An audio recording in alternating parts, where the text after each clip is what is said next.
Ladies and gentlemen, today I'm going to be talking with a very esteemed guest. I'm so excited about this. I'll try and contain myself as best I can. One of the founding members of one of my favourite ACDC tribute bands of all time, called ABCD from Sweden. The more I read about this man, the more daunting it gets. Actually, there seems to be a never-ending river of awesome music that this guy's a part of. He's been a professional musician for a very long time. Is a very skilled guitarist, bass player, vocalist. He's been involved in forming so many awesome projects and bands, all of which I'm going to link in the description for you to look at.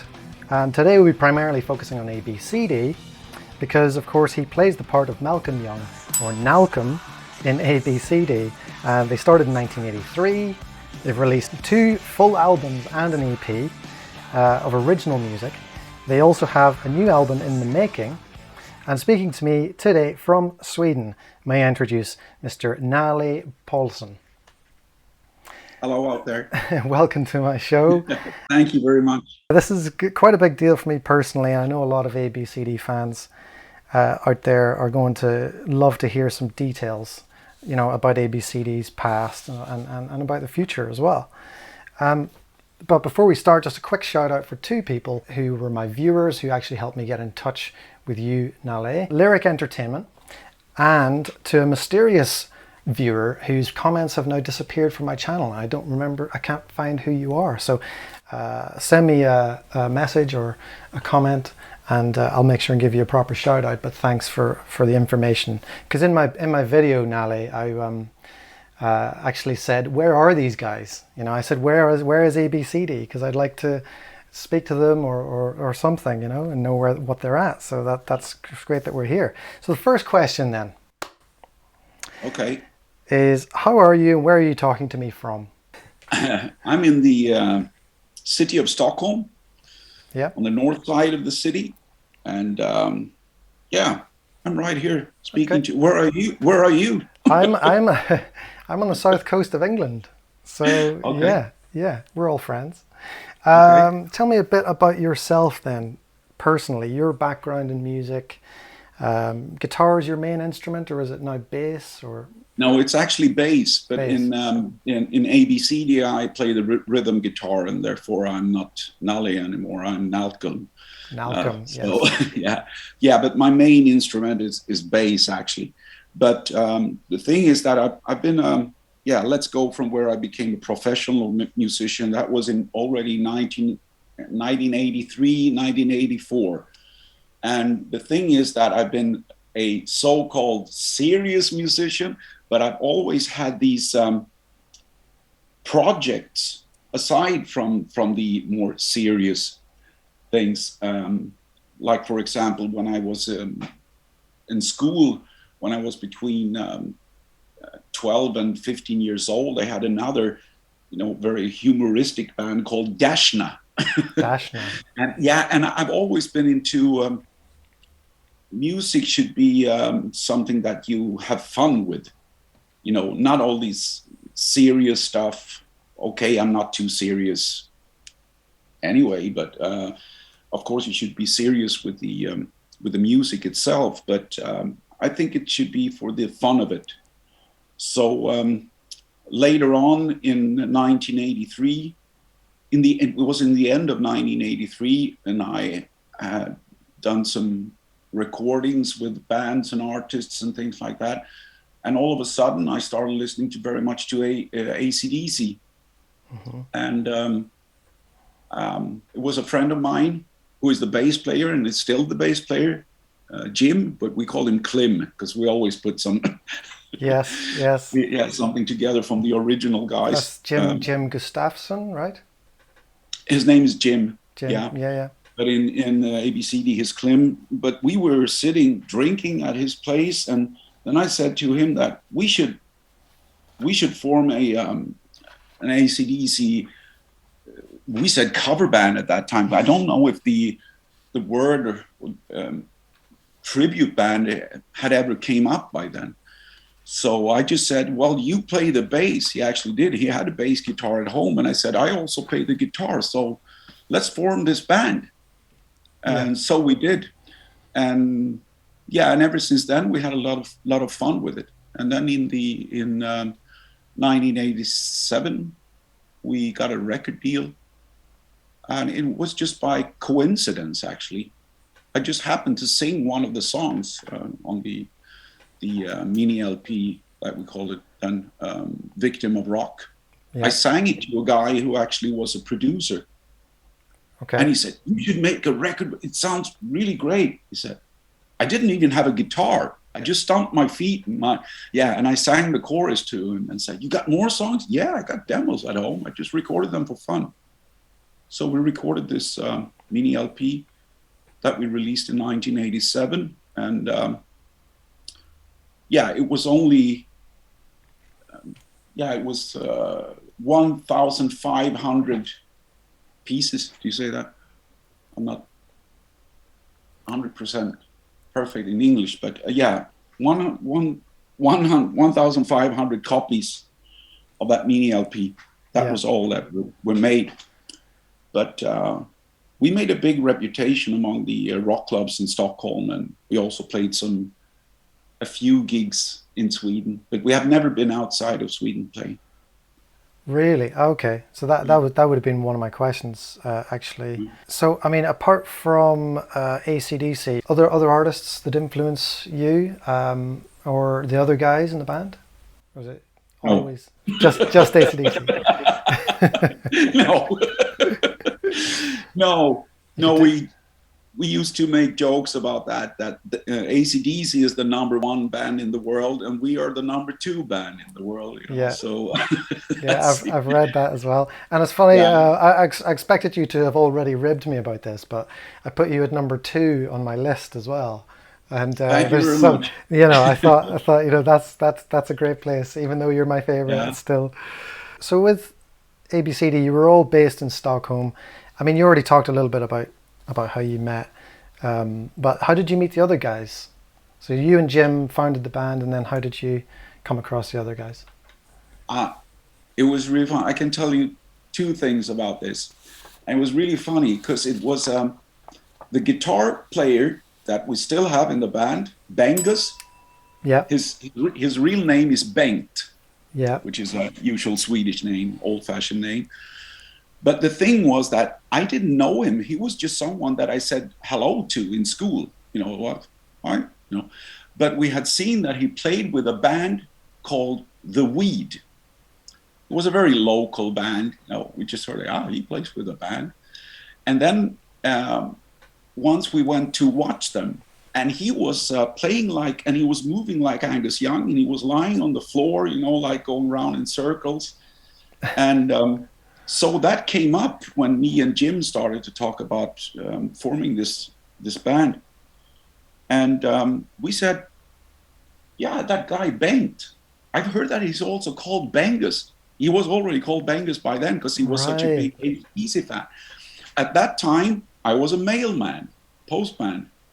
Okay. So I brought a letter to him because I knew where he lived. So one day I brought him a letter and I said, we have already started to rehearse. Are you with us? Or something like that. So I dropped, and with my phone number, and I dropped that in his mailbox, or where he lived with his parents. And then he called me and he said, "What is this? It's just for fun." I said, "I'm Nalle, you know me?" "Yeah, I'm 2 years older than him." But he knew me from school, of course. And he said, "Yeah, I'm on," he said.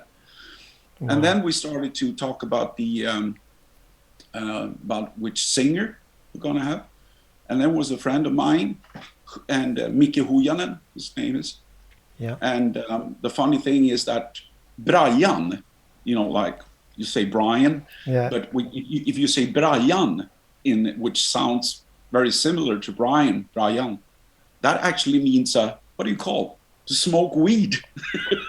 Right, I didn't know that. Yeah, that's a slang word for hashish or whatever. Yeah, it sounds funny. It's nothing mean about it or something like that. Yeah. But and then he said, "Yeah, of course, I'm in it." And we took a friend of ours who were not actually a drummer, but he could play the drums. So, and his name was Putte. which is a nickname for Patrick, Putte. So that's why on the first album he's called Put the Finger, like from Put the Finger from I Put the Finger on You, from For Those About Rock.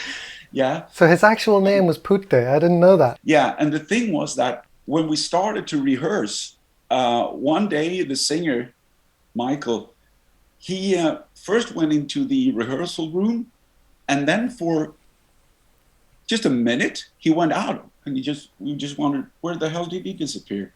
And then he came back with his cap. He had bought a cap, and his grandmother has sewed a wig into the cap. So he just put it on, and we laughed our asses off. And he actually has the body shape of Brian Johnson, like muscular. Yeah.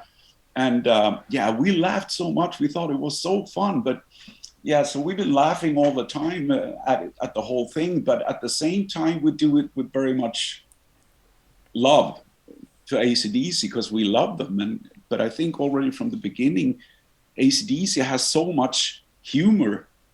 Yeah. They are not very thankful to make parodies of, actually, because they are actually a bit of parody on themselves. Yeah, because you're allowed to laugh at them. It's tough, it's mean, it's rock and roll, but at the same time, it's with a big smile on your face. Absolutely. And we just wanted to take that a little bit further. So absolutely. I think we managed to do that. Yeah. Yeah, and I that's partly why I really love ABCD is that you're not afraid to take the mick out of it all and push it a bit further. I mean, Bon Scott dressed up as a lady. I think the fact that there's a 50-plus-year-old guy out there wearing a school uniform playing the guitar is already bizarre in itself. But at the same time, with extreme dedication to excellent sounding rock and roll, it's No, and I can still remember I watched an interview with Bon Scott at YouTube, and first he wasn't a member, he was the chauffeur, wasn't he? What do you say, driver, yeah. And he said, when I first watched them on stage, when I saw Angus there running around and crawling on the floor, I laughed and I laughed, he said, and I'm still laughing, he said, even when he was a member. Yeah, so it's a lot of joy, and the whole thing is just rock and roll and to have a party, to have fun. Absolutely, yeah. And there's a lot of bands out there nowadays, still really excellent rock bands, but some of that can take a back seat, and it's meant to be entertainment, it's meant to be fun, everyone's meant to have a laugh. That can get lost sometimes. I think all musicians suffer from that a little bit, where the music had better be perfect, I better get the music perfect. But that's the thing. Yeah, it becomes too serious sometimes. I think that life is too serious to be too serious about. Exactly, yeah. So a bit about your early stages then. You were formed in 1983. Your first EP launch was 87. Yeah. So between then and 87, how do your rehearsals set up, and how did that? It all happened very fast. When we had made the decision and about who's going to be in the band and so on, we just brought up a set list, what we thought would be the most good songs to play in a concert. So we rehearsed 15 songs or something like that. So it was in the end of 1983, the winter of 1983, I think it was in December, that we decided to do this. And already, I think it was in February 1984 that we had our first gig. Wow, that's quick. So we just rehearsed a few times, and then the rumor spread, because I think that at that time there were no tribute bands, there were cover bands. At that time, I knew that there was a Deep Purple cover band, but then it was the keyboard player who was doing the lead vocals. I went to watch them once because I'm a big Deep Purple fan too. but there were no bands that actually dressed up like, like the band, like the originals. So I think we were absolutely the first tribute band in Sweden, maybe in the whole world. I don't know. But the rumor spread about this. And then at that time I was going to, since I was already into music business by then, I talked about it at one of the most famous rock clubs in the city. That's very near to here. And they say, why don't you come and play here? And so already in 1984, I don't know if it was in the spring or in the autumn, but yeah, when we played there, I think 3 times, and it was crowded. And the members of all the rock bands at that time, Europe, the Final Countdown, the members from Europe were there, members from the band Treat, from 220 Volts, all these guys, they had heard about us. So everybody was there, and it was full house, So, and everybody talked about ABCD. All less than a year from deciding to get going.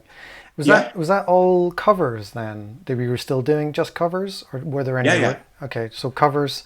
What sort of date? What time? When did you start going? Let's do originals. I don't remember exactly when, but since we released the first mini LP in 1987, I must have started already 1985, 1986, and I only had a cassette recorder, 4 channels, and Porta Studio, or whatever you call it, and I just did it for fun. I tried to do my own ACDC songs.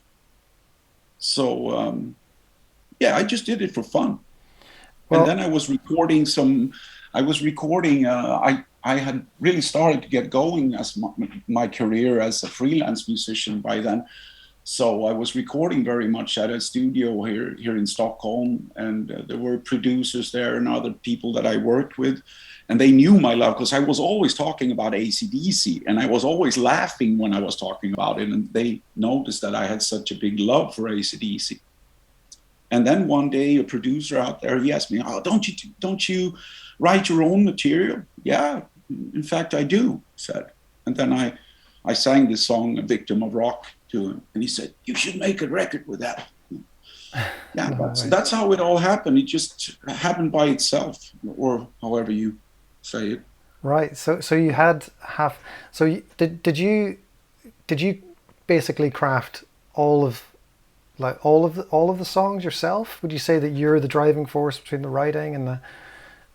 Yeah. Right. So is that across the albums and the EP? Would you say? Yeah. Right. Okay. Yeah. Wow. I wrote all the music for it, with very much inspiration from the originals. Yeah. And yeah, so I've been the driving force all the time, but I'm not like a boss in that meaning. It's just the others trust me, and yeah. Well, that's that's very similar to Malcolm Young as well, isn't it? Yeah. Malcolm was the core of the band, so it seems like we're speaking to the true Nalcolm right here. Yeah. So I would never compare myself to Malcolm, but I actually met him once. Well, that's another question, because I saw a picture on your Facebook of Malcolm Young holding up the ABCD T-shirt, which I want, by the way. And how, so tell me a bit about your interaction with ACDC. I wasn't there. It was actually Bengus. This is 2 different stories.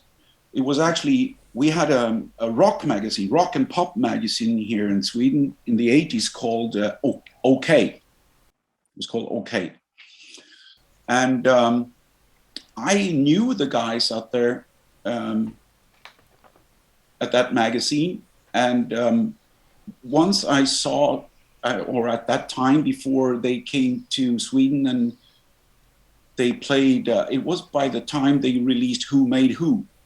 Yeah. I was up at their office and they said, yeah, we're going to have a a competition. They're going to have, like in the video of Who Made Who, they're going to have, what do you say, clones, lookalikes. Yeah. I think it was 6 of them or something. And I directly said to him, can you make a reservation without being in the contest for Bengus?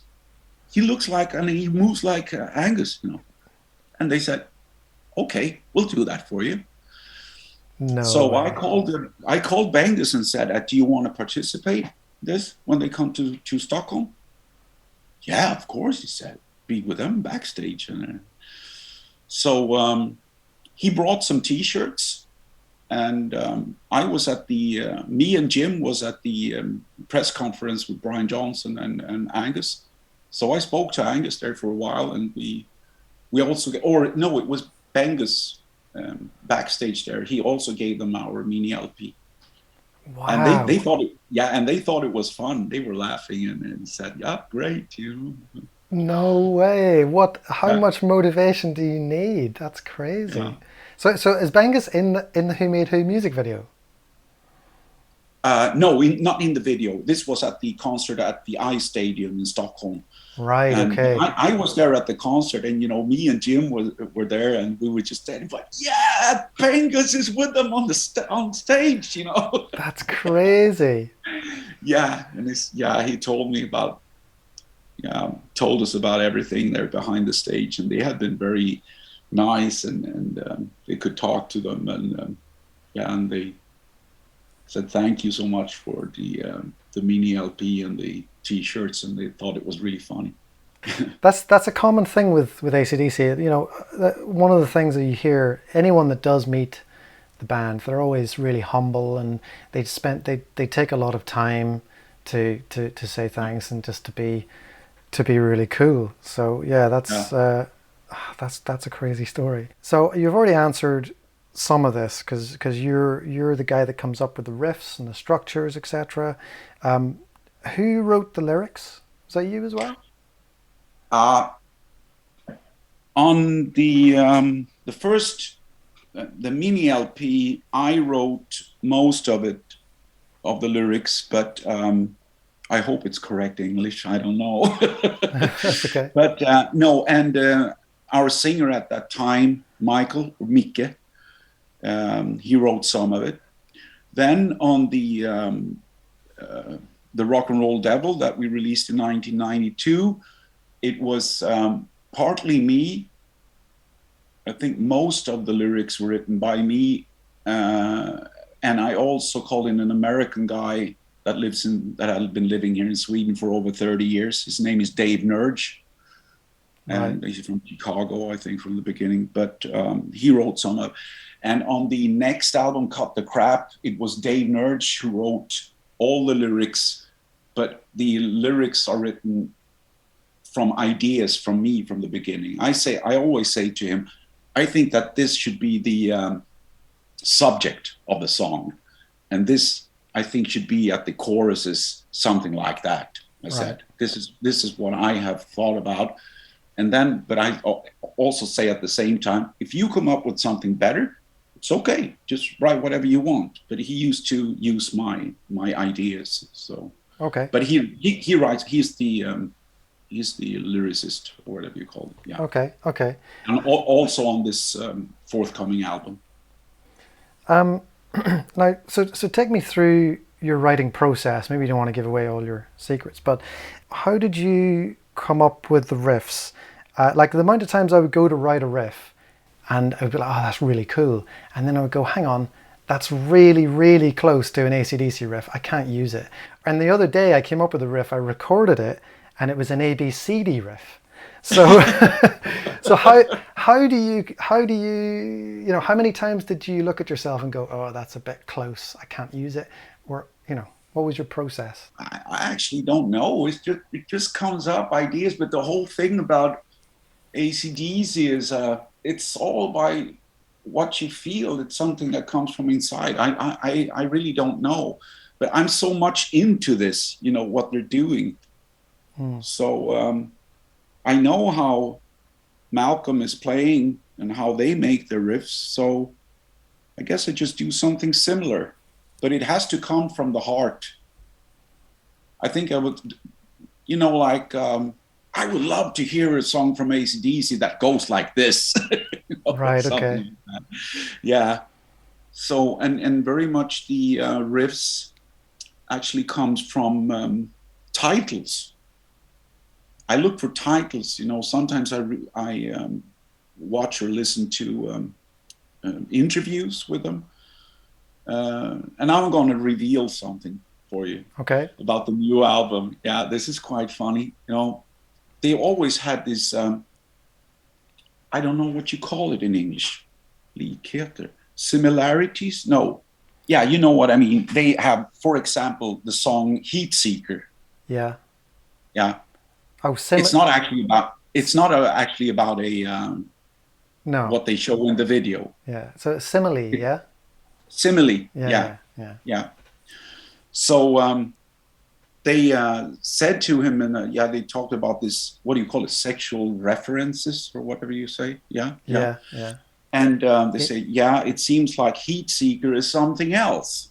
A journalist said. Well, Brian Johnson said, we couldn't call it the one-eyed trouser snake, could we?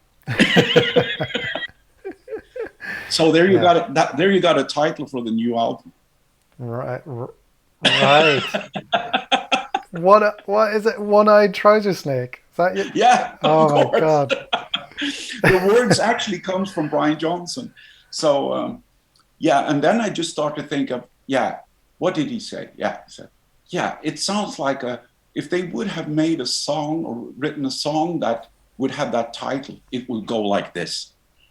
So then I started to write it, and make some fun about it. So do you hear the riff in your head first? Do you sort of and then start playing, or do you kind of just start hitting the guitar and go, oh, well, that sounds nice. That's Yeah, something like that. Just sit down and I think about the title, and then I just go and try something with it. Yeah. Do you start loud? Do you have the amp loud when you start, or do you? No, I just use an acoustic guitar or whatever. Acoustic, right? Okay. Yeah. What about the solos then? Because Bengus has this crazy, super fast shredding thing that he does, right? Yeah. But who sort of manufactured the solos? Because the solos with ABCD, they seem like just really well crafted, nice bluesy sounding solos. How did you come up with the solos? Was that Bengus? No, he's just playing whatever, and if he doesn't exactly play like Angus, but he's a bit more crazy. Sometimes you wonder where he gets all these tones from. Yeah. But I think that's a funny part of it, or a cool part of it. So just let him play whatever. Sometimes we come up with suggestions, but and for some of the songs, actually, we have made some variations. We have, for example, I have played solo on one song. Did you? The singer, the first singer, Michael, he played one or two solos on the first albums, and so we just thought, well, let's have some variation. Would you mind if he plays a solo? And Ben says, no, okay, do it. We just want to make a good, variated album. So I suppose because you met ACDC and they were really happy, I'm sure you didn't have any trouble with copyright or anything like that with your branding and stuff like that. Because some of your branding is you actually take from Angus's, because Angus likes to doodle, doesn't he? He doodles little devils and stuff, and your album art has some of that influence. You never had any trouble or anything like that, I suppose. No, but we actually got into, I was going to say deep trouble, but it was not actually. It was just that we got threatened. It was actually like this. I still have the papers or the letter. I guess I still got it in my apartment. And it was like this. There are other bands also called ABCD.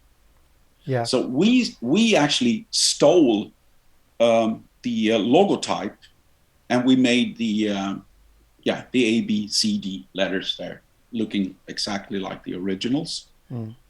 And then I got started to get to receive some mails from England. Actually, this was in the beginning of the mid '90s, and people were writing to me saying, "Ah, you were really great there at blah blah blah in England somewhere," and something like. And I just thought, we haven't been in England playing. And then I started to see that, and I was actually in London. And then I saw posters out on the street. ABCD is playing, and it was exactly so they had taken the logo from us and with exactly the same name. Right. And then I discovered one or two more bands out in the world, so, some band in Latin America and some somewhere else that were also using this. So I thought that, well, we have actually made two albums, or one mini LP and one album. So I want to protect our little world, ACDC world or concept. So I also, so I called the, what do you call it? Patentverket, where you legally get, what do you call it? Patent, we say in Yeah. Swedish. Patent. Yeah. It's Yeah, it's the same. Yeah. yeah. So I called them and I was totally honest to them. I said that we have a name. I played with a band, and I said AB/CD, and the woman there said to me that you can't get the rights to something that doesn't make a word. It has to be a Okay. word. It can't only be letters. I'm sure ACDC did it. Yeah, no, but the thing is that she said, but if you have some kind of logotype, you can get the rights to that. So I said, and I already said from the beginning that we have stolen this, or we borrowed this whole idea from a band from Australia. Mm-hmm. And she said, and they are called ACDC, I said. And she said, "Oh, let me check."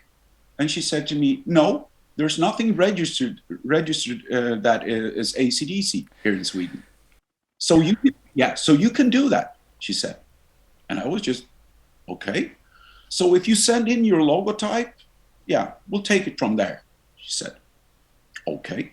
So I made a copy of it and I sent all the papers. And after, I don't know, 2 weeks or something like that, I got a letter in my mailbox this thick with papers from a lawyer saying that if I was going to do this, they were going to sue me, and they called me a thief and blah, blah, I don't know, whatever it was. So they said that you have to, what do you say, bring back or take back this, that I wanted to do. I don't know what you call it in English. Withdraw. Yeah. Yeah. So I was just, I meant no harm to ACDC or something like that. I just wanted to protect our little band. Yeah. And so nothing more happened, but I still got those papers left where the lawyer threatens me, what's going to happen if I continue to claim my rights for ACDC's logotype. That was it. Nothing more happened. So, but you can imagine what could have happened. Yeah, I mean, yeah, you could have gone in with international newspapers and all sorts of stuff. Yeah, or at least for Sweden, if I would have got the rights to this logotype and ACDC comes, I would have said, okay, you can release your album in Sweden, but give me 10 millions then. Right, exactly. Yeah. Yeah. When you gigged your originals live, you started to gig your original, I don't know much about your gigging, I suppose, because it's not so much documented, which is a shame. But how did the gigging and the touring go? Did you tour? So you toured in Sweden only, and what did they sort of look like? How did they pan out, those gigs and tours? It has not been a regular tour. It has been more of a gig here, gig there. Right. Now and then. So nothing more than that, really.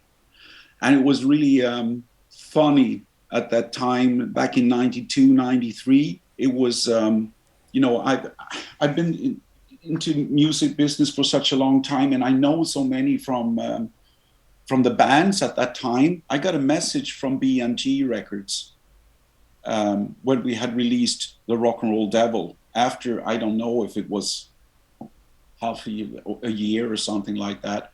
They wrote to me and said that, yeah, now we have actually sold over 30,000 units, or yeah. Wow. And at that time, it was very much, I had friends who played with rather popular bands in Sweden. They were not selling. They were out touring Europe and all over the world, and they did not sell 30,000 copies. Wow. Yeah. Yeah. So, yeah, and they were really surprised at the record company, because actually several years after that album was released, The Rock and Roll Devil, they said that, no, we couldn't believe this from the beginning, that this was going to sell as many copies, and that it has continued to sell for all these years. When something like this, like a band for fun or whatever they wanted to call it at the record company, it, from the beginning it starts to sell, but then then they stop to produce it at the factory. Yeah. Yeah, but it had such a long, what do you call it? Living time, we say in life cycle. Yeah, life cycle. Yeah. Yeah, for many, I don't know for how many years, probably 10, 15 years after that. It didn't sell that very much, but they were still making it, at the factory, still sending it. They were still getting orders, So they said that this is quite unique, that a band like this, that you continue to sell albums for such a long time after the release. Yeah. So you were gigging sporadically. How many gigs would you say you'd have done in a year? It has been so different from year to year. But the last few years we have maybe played, I don't know, let's say 2 or 3 gigs, maybe. Is that all? Just 2 or 3 gigs? Yeah. Wow. Yeah, the last gigs we did were actually at a company's party or something like that. A big company wants to have some rock and roll, and okay, let's do it. That's got to be harder in a way than. So I mean, you're a touring musician, as far as I understand. I mean, it's got to be harder in a way to just arrive, maybe a rehearsal and then play a gig and that's it. Whereas when you we never rehearse. You never rehearse either. So no. That's hard, man. To just arrive and play. It's just like Angus or Malcolm said. It was Angus who said it. When Phil Rudd got back in the band, 1996. Yeah. And they said how is it now with Phil Rudd back in the band? And the only thing Angus said, well, it's like riding a bicycle. Right. And it's actually the same. We kept the same set list for so many years that we don't need to rehearse. It's when we come to the gig, we just play through maybe 2 or 3 songs at sound check, and then we see nothing has changed. Riding a bicycle. Yeah. So we don't need to rehearse. We're into this new era with the new album. So now we're going to have a new singer. So we will have to rehearse a bit. So would your set have been partly covers and partly originals? Would you play for 2 hours, like something like that, or? No, we only play ACDC songs. Only ACDC songs. So whenever you perform live, you don't do your originals live? No, we have only done it a few times.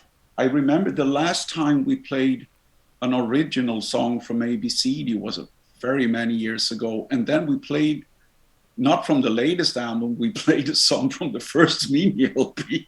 Right, yeah. So how come you didn't perform them live?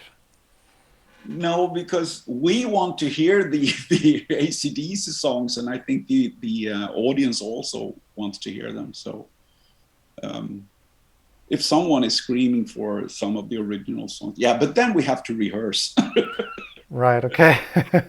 Yeah. Yeah, that's the thing. I guess in that sense, because I pictured you guys playing originals some covers or you know, playing, sort of mixing your set and having originals out there. So, but yeah, I think if I was supposed to go and play drums and play Hell Ain't a Bad Place to Be, I could probably do it now, you know, because it's just in your head, isn't it?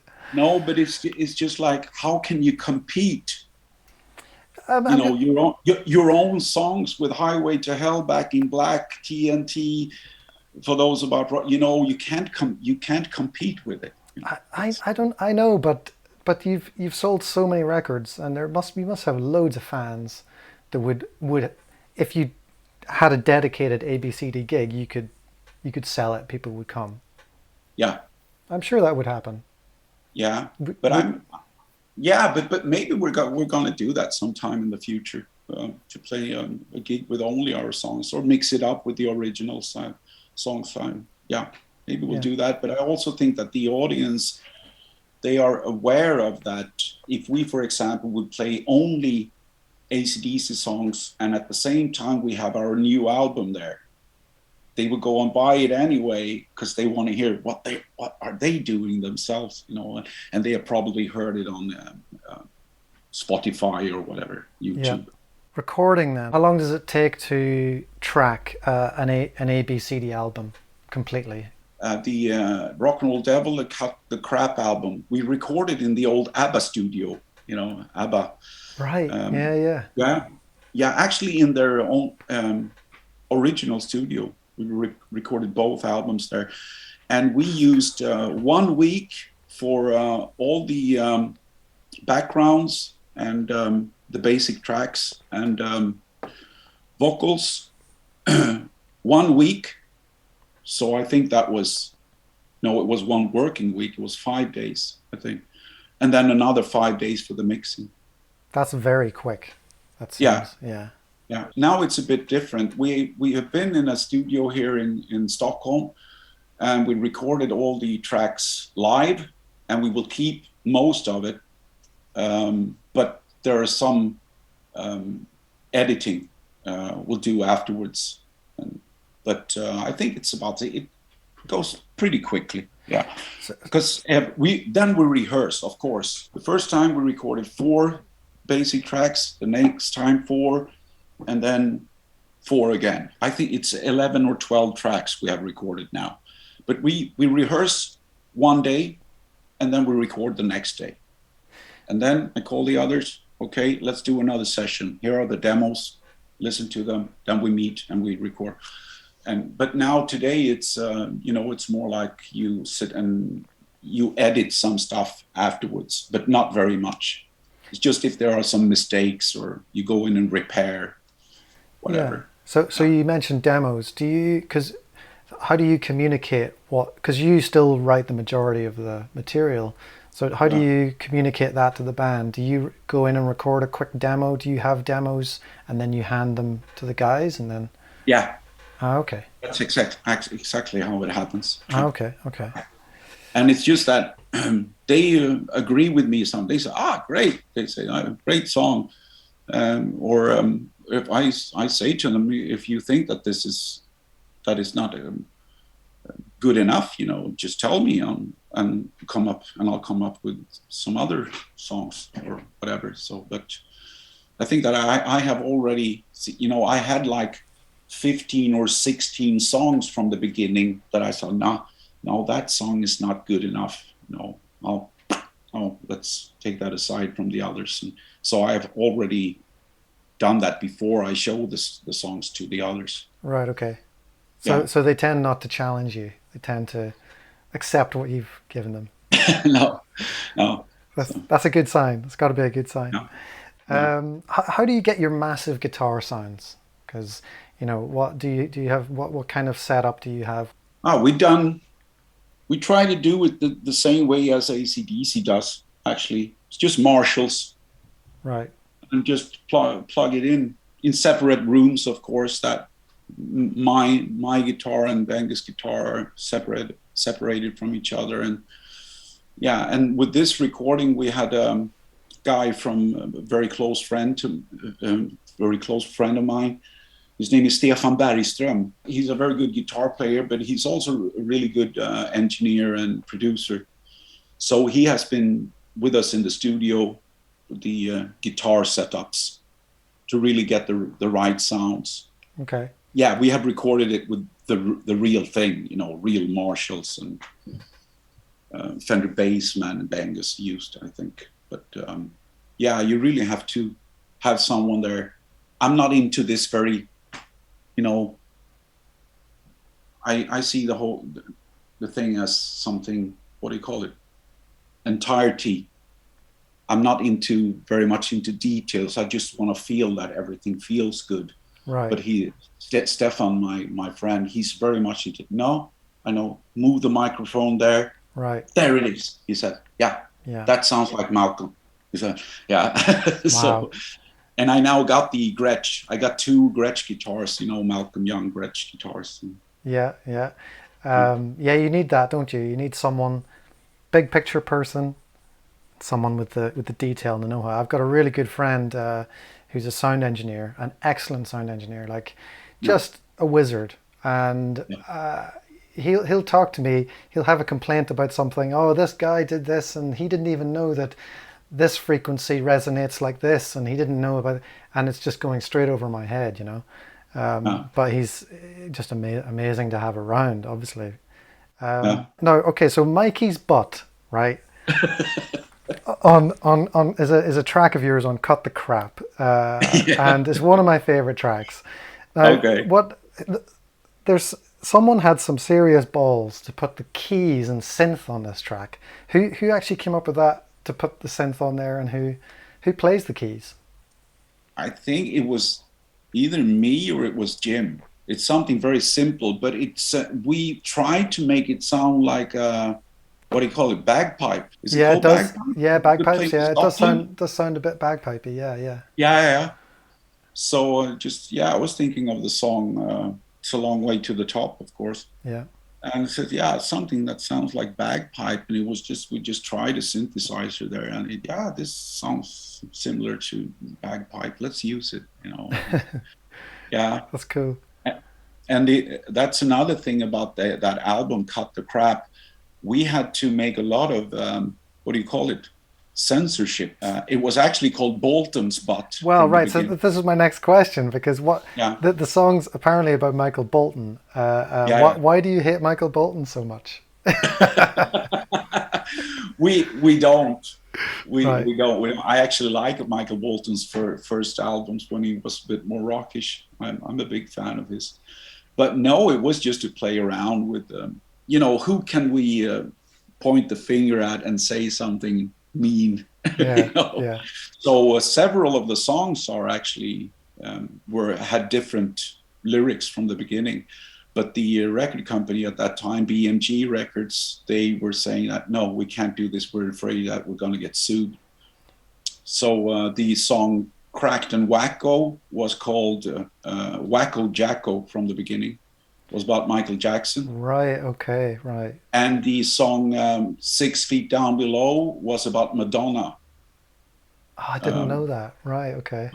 Yeah, and there's some, and Too Short to Be the King, that was, of course, about Prince. Yeah, I knew that one. Yeah. I had to get back to Dave Nurge, and he's a really mean person. He can really write mean lyrics. Yeah, you know, I mean, even the stuff that you've ended up with is still pretty mean. So I wonder what it was in the past. How bad can it be? You know, but it is funny. It's all a joke. It's all good times. Yeah.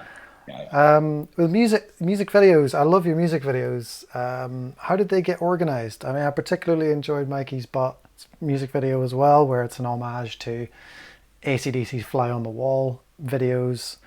And whose were the poodles in that video?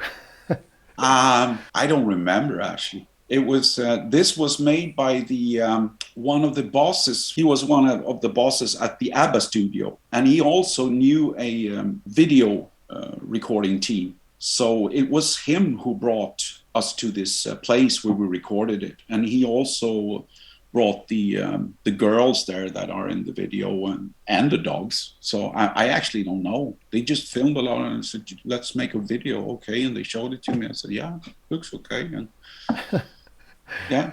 Cool, cool. It just happened. Yeah. You guys did take a break. Am I right in saying that? You took a break from ABCD? Or has it always been kind of going? It has always been kind of going. Yeah. So you've always played Just gigs a few times a year, etc. yeah, yeah.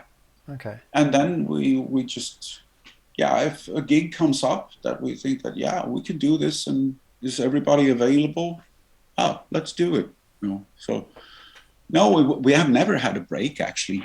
It's just that there've been some what do you say pauses or yeah. Because I guess the reason I ask, I suppose, is just because you know your last album 1995, and then there's not, you know, because the live gigs kind of go under the radar, and there's, you know, but Yeah. no, that's great. Great that you've still been going. Um, Yeah. what can you tell us then about the new album? We've got just a few questions left, so. Yeah, yeah, it's okay. Yeah, yeah. But what can you tell us about the new album? Is it all the same crew again? I think you said you've got a new singer in. How excited Yeah. is everyone? Oh, we just thought that no, this is actually I have to think, you know, what happened. It was actually about the time, you know, this year I moved from one apartment to another. And of course, I've been thinking about it before, but the more you start to fix with your things, you know, you go down in your basement where you have your old stuff. Yeah, yeah. Hey, now I'm gonna move, I'm gonna move with my family. So then, all of a sudden, I see there my old 8-channel cassette Porta Studio, Hmm. and then I remember I was actually, of course, I've been thinking of it now and then during the years, but now I really started to think about. It was in the end of last year, 2020, and I had started to think more about it because I still had the cassettes from the 8-channel Porta Studio with the titles there, and I saw that yeah, those ABCD songs that I wrote because I thought or I hoped that we were going to record another album after Cut the Crap. Right. I had a couple of meetings with the boss for our label there at BMG, but they said that no, we're sorry, we don't want to make another album. And I said, okay. I had about 10 new songs, I think. But since 1996, they have only been since 1998. I think I started to write the songs in 1997. They have only been there in a cardboard box, you know. Right. Yeah, but then I started to look more at them, and when I saw this Porta Studio there, so I was checking, and then I brought it up from the basement, and I started listening, and I thought that these are damn good songs still. So then I started to think we should actually make an album. And now, by selling my apartment, buying a new, I got some money in between. So I thought I can actually do it myself today. So I just saw that, yeah, let's do it. And I don't need a record company today. I'll do it by myself. I started listening more to these songs, and then more ideas started to come up. So I wrote about, I don't know, 5, 6 more songs because I got inspired by this that I heard, got inspired by myself. Yeah. Yeah.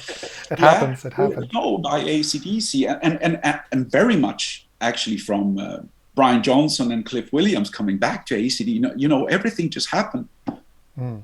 And then I called the others and I said, are you with me to make a new album? They said, yeah, of course. Yeah, yeah. So I sent them demos and I said, let's do this. Yeah, I will book the studio. We record an album. We'll release it sometime next year. Yeah, yeah. So that's how it happened. Wow. Yeah. That's great. So some of the songs, some of the demos that will now be released are they are from 1997, 1998. That's great. Yeah. I mean, I think ACDC have similar stories. You know, there's one where Malcolm or Angus came up with a riff for Hell's Bells in a hotel room, and they put it onto a tape player, and something happened that tape got erased or recorded over, and they Hmm.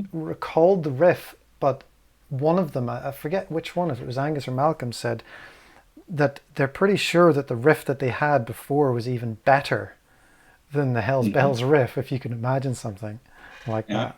But no, it's great that you've held on to that stuff. Yeah, and it's actually it's the same thing as with now with ACDC, as from what I've heard. When you look at the songwriters, it's still young, because they have picked up. Malcolm is not here with us anymore, but let's check what we did a few years ago. Yeah, The riff exactly. split. They listen to it and okay, let's make a song out of that. Or Yeah, and you can hear it in Power Up as well. Some of those yeah, riffs. yeah, yeah, That's the ghost of Malcolm is in there. yeah, yeah. Do you have a tour planned after the release date of the album or anything? No, I don't think that we are very much. Yeah, of course, if someone comes up with a suggestion of, yeah, say a booking agency has a tour for us, of course. But like for example, I heard from the guys from ACDC Machine. I don't actually know.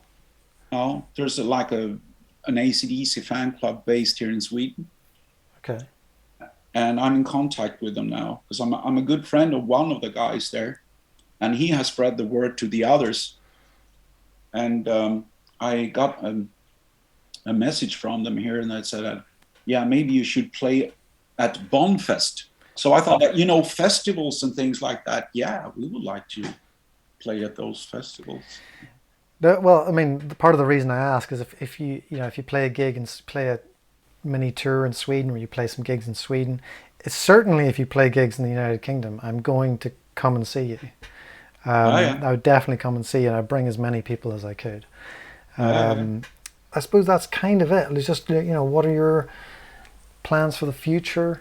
I know you're working on a lot of other stuff, which we can maybe talk about another time. But Yeah. that's some really exciting stuff. I've already made playlists on my Spotify Okay. of Nalle, so so I'll be getting to know your music a bit more. But with ABCD, any other plans, or is you just No, it's just that we are very excited about the release of this new album, and we're hoping for the best, of course. And I have checked everything around it. I've talked to a guy from Gothenburg who are making the covers. Of course, we will have it with a, what do you call it? Not only one piece of the cover. like What's a it called in English? like a sleeve, like a Yeah, when you open it like this, should be a lot of pictures and stuff, and very much to look at, and the lyrics should be there. It should really be a package with something that the fans really want. I've decided to just make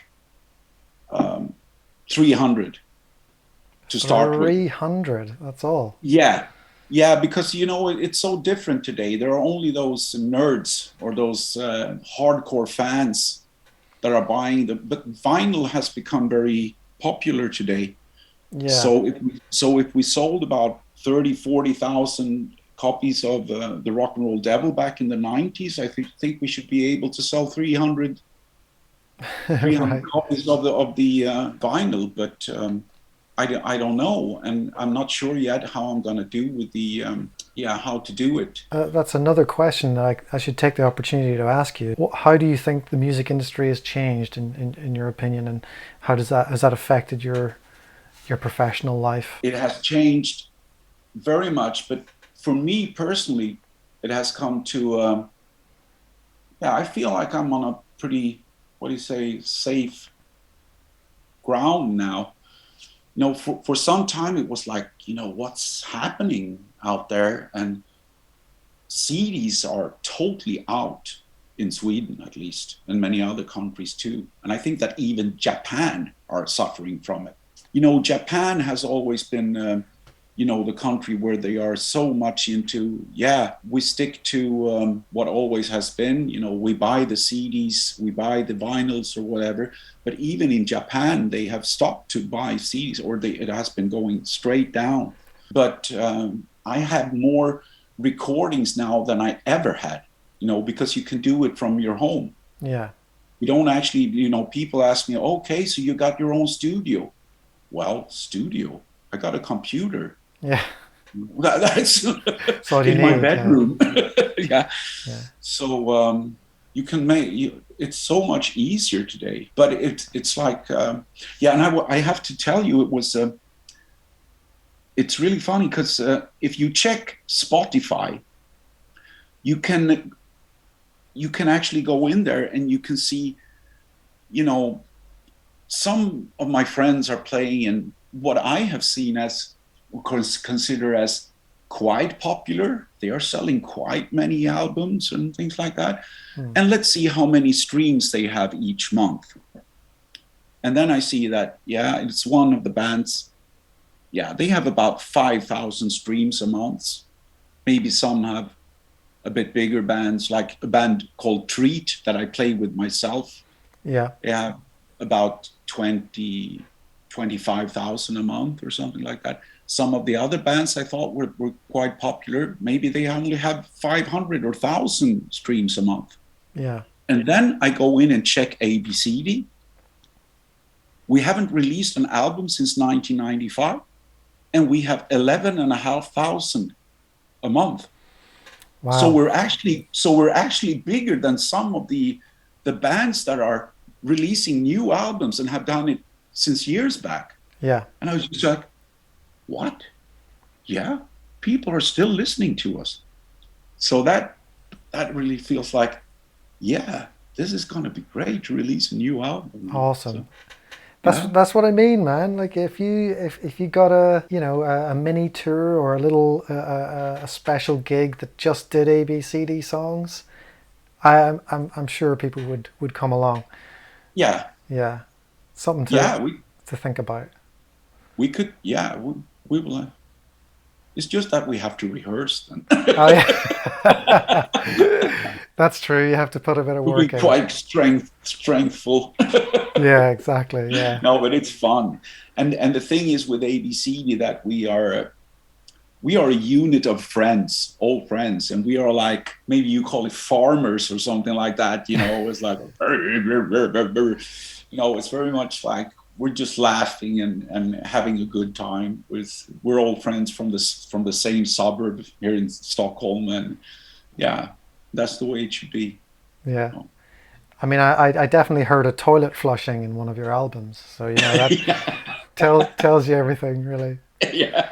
If you do play a show, I need to know about it. Yeah, for sure. I'm sure things will hopefully start to happen after we release the album. When's it due? May, did you say? May next year, is it? Yeah, hopefully, if we get everything together. We had some problems, not with the new singer, but to choose singer. We decided that we have to have a singer that it has to look like a tribute band.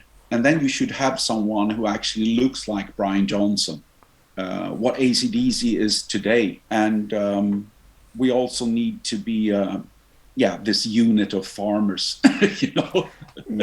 Yeah. And we tried with some different singers, but everything has to be in place. We'll see how it will be with the recording, but with this, we will release the first single. Did I tell you? No. Next week we'll start to mix the new single. Ah, I didn't know that. Okay. And, and it will be released, I think, in November. We could release it faster, but the thing is that we have to make some teasers and stuff before that, you know.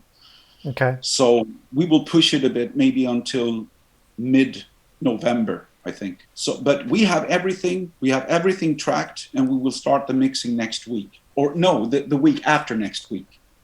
Okay. So what happened to Matt Slevin? Is it your singer from Cut the Crap? Yeah, he's now part of a band called Prins Svart, which means Prince Black in English. Okay. And they only sing in Swedish, I think, and he has very much to do with that. And he's also into very many other projects. So I talked to him and I said, yeah, we have so much other things to do that we'll get another singer in. And he said, just, oh, okay. So he is now he has very many other projects and stuff that he's involved with. Okay, that's fine. Yeah. So where's the best place for people to follow you, to make sure know what's happening? I think if people watches, well, if they will watch this, and they can contact me, can get in touch with me, Nalle Pahlsson, Facebook, and we also have this Facebook band page called ABCD Sweden, I think. Yeah. Yeah, I haven't posted very much stuff there lately, but now it will be more. So yeah, that's the place where you can find. I'll link that in the description as well. People can find you. That's it really. I feel like it's important just to capture the kind of the greatness of this band. I don't say it lightly either. I mean, I absolutely adore the fire and the passion that ACDC bring to the music, and the hard-hitting sound and the riffs and the originality between their songs. And I just think that ABCD carries that forward, and it's just, really inspired me to kind of work on my own stuff as well, and just it's just really fun and entertaining and awesome. I hope this is the beginning of there just being a lot more documentation out there about ABCD. Maybe we can talk again at some point in the future as well. And to my viewers as well, guys, keep your finger on the pulse with ABCD. I'm going to be linking stuff in the description. Their new album is out in May 2022, which is very exciting. And thanks to Nalle, or Nalcolm, here. Thanks so much for being a gentleman and giving us your time today. And if we can stay in touch, maybe rock out together in person in the future. I'd really like that. And when you do play, let me know. I'm gonna come down and see you. Yeah. Is there anything else you want to say to my audience before you go? Well, I just want to say thank you so very much for inviting me here. And it's been a pleasure. And keep in mind that we will release the new single mid-November, I hope. And it will be a song that is a real bombastic tribute to ACDC, for our love to ACDC. And you will recognize very much in that song that it comes from ACDC. It's a really, enjoyable one. Cool.